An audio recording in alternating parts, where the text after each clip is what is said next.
Naniniwala si dating Pangulong Rodrigo Duterte na pakawala ng Malacanang si dating Senador Antonio Trillanes. Buwelta naman ng palasyo, guni-guni lang daw yan ni Digong. Nasa frontline ng balitang yan si Marian Enriquez.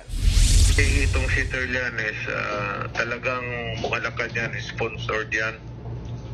Hindi gagalaw yan ng kanoy, walang pera yan.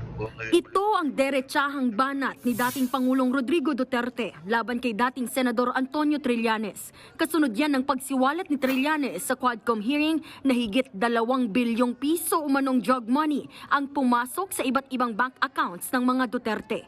Balak na raw ni Digong nakasuhan ng libel si Trillanes dahil sa mga paratang nito.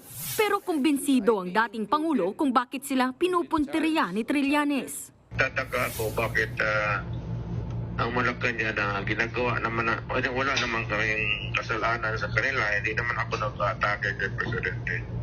Pero alam ko na si Trillanes nagtrabaho kay President Marcos.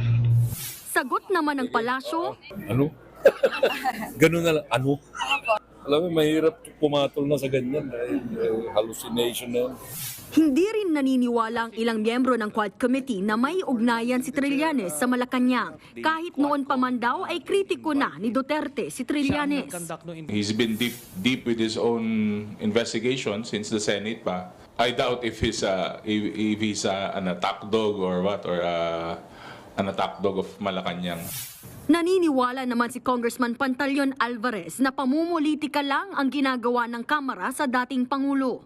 Tingin pa nga ni Alvarez, pwedeng tumakbo pa ulit sa pagka-presidente si Duterte sa 2028. Ayon daw kasi sa konstitusyon, nakaupong presidente lang ang bawal tumakbo for re-election. Hindi raw niyan sakop ang dating Pangulo na hindi naman incumbent. Sagot naman ng mga kongresista, Good luck po. God bless. nagbabalita mula sa frontline, Marian Enriquez, News 5. Mga kapatid, Julius Babaw po. Iba na ang may alam at may pakialam sa panahon ngayon.